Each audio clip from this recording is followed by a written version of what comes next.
As an actor or as a person? Both.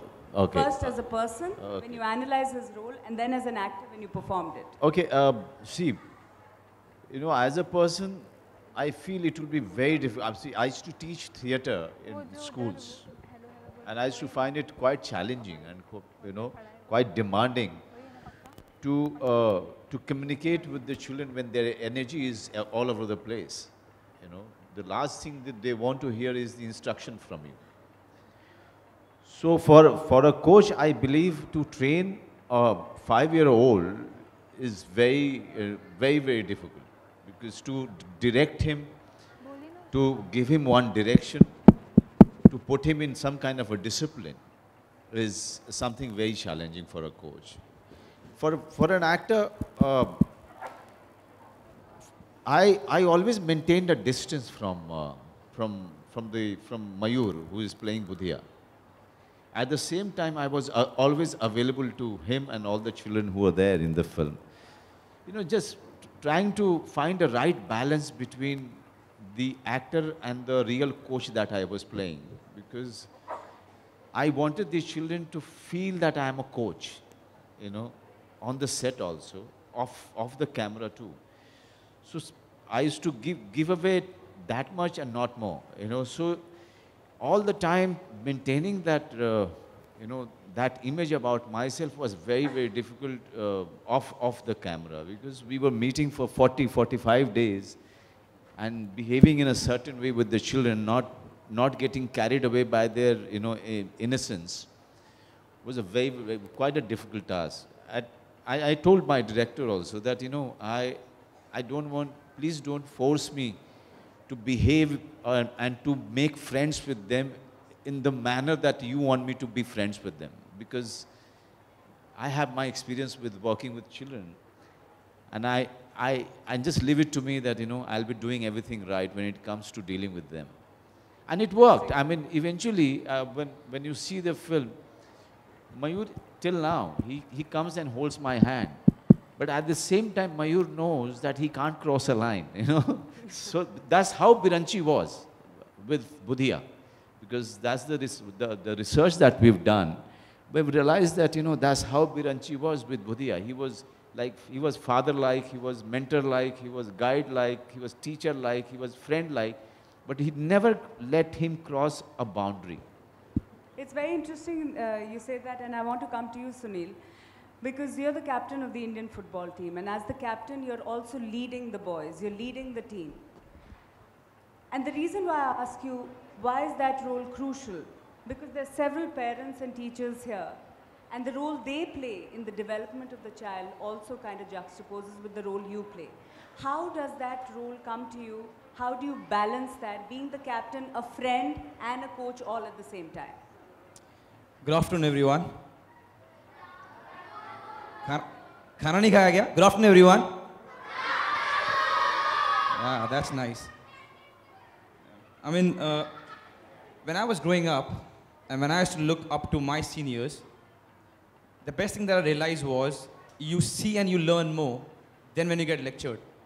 So जब मैं छोटा था और कोई आके मुझे lecture देता था, मैं बहुत bore हो जाता था, because you have just little span, and all the kids over here will understand that. So when I became a senior, when I became the captain, I thought, if I be a better professional, if I come on time, if I trust and respect my coaches, if I do the right things, eat the right stuff, sleep at the right time, and be a good example for my younger ones to see me, they will learn more than me calling them, Acha, aaja, beto, let me lecture you, let me tell you what. Then you just tend not to get what exactly you should get. So as what I learned when I was young is to see and learn is what I try to give when I'm a senior. It's much more easier, especially in sports. Because in sports, you tend to lose that consideration very soon. So I try to be a better professional. I try to be a better example, and then I hope that kids are going to follow, and the pattern goes on. When they become senior, they'll have the same thing, and the cycle goes on. And I think that's the right way. Interesting. Dr. Mukherjee, Sunil Chhetri raises a very important point that kids beyond a point can't listen to too much advice. But at the same time, in your experience as a child psychologist, do you feel that parents somehow at times live their own dreams through their children? They're trying to vicariously live through their children. Have you felt that? And how does a parent's pressure in that sense affect the child? You are absolutely correct. As a matter of fact, most of the parents, they always want to live their dreams through their children. What they always wanted to do or what they could not do. Somewhere they had the potential, especially ladies also, what they could have done in their life, but they could not do because of marriage or certain reasons. Even men for that matter, to earn money, they could not do certain things. So they always try to live their life through their children. Then my child should become this. But we need to understand one thing, that every child, like for example, is not a scholar. Every child may not be an athlete. Every child may not be a musician or a good dancer or a singer. The most important thing for children to be happy, these happy kids, everyone has to be happy, right? We all want to be happy, the most important objective. So to be happy, we need to allow them to find out their passion. Because in our life, the maximum time we spend, or 1/3 of our life, we are spending in something what we call vocation or work. To bring about survival, to earn money. Sometimes we don't enjoy it. If that part, 1/3, apart from 1/3 what we sleep, if that 1/3 we are able to enjoy to the fullest, you can just imagine a sportsman, the way he enjoys, or a musician, creating a music, or a painter, or anyone for that matter, an actor, acting, that's his soul, his spirit. So when you are doing what you love to do, and that is nothing like it, that is spiritual growth, I would say. In a small child also you can create that spirituality. So we need to help them to find out what is their passion, what is that they love to do, and then guide them, mold them. There is something called a format, 3F, what we call it. Right. But we will not go into that right now. Right. Okay, thank you. I want to come to you, Ms. Korea. You have broken tradition by being the first woman principal. That in itself is for many others extremely inspirational. But like what Dr. Mukherjee said, do you face that?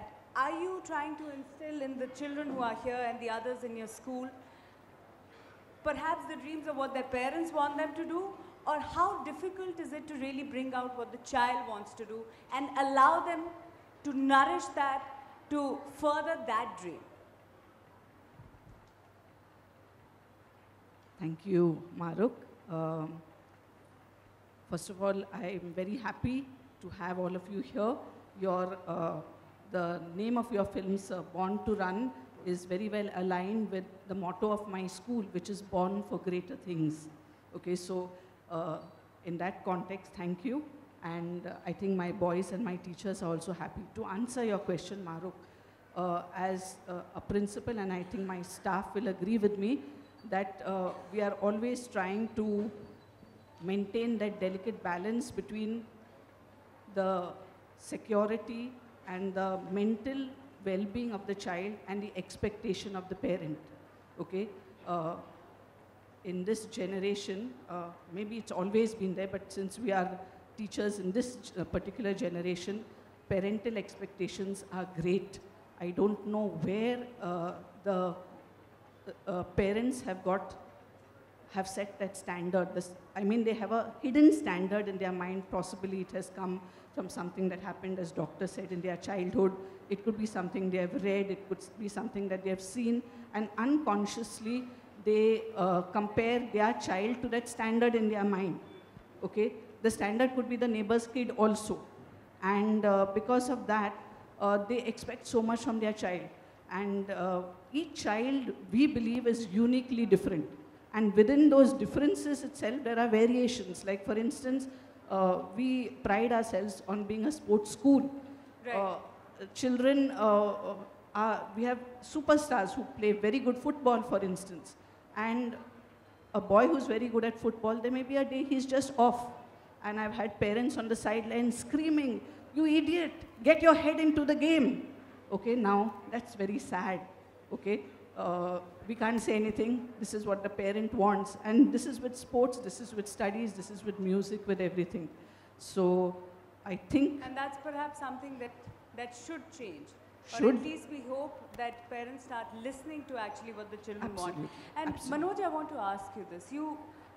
like you mentioned, you researched the movie. There was a lot of research that went into what Budhya did and what happened to him and how he became this child prodigy and the world's youngest child marathon runner. Do you think if he had been in a different country, he would perhaps have been encouraged more? Do you feel that in India, our young talent is not given that kind of support from the system, from the state, from the government?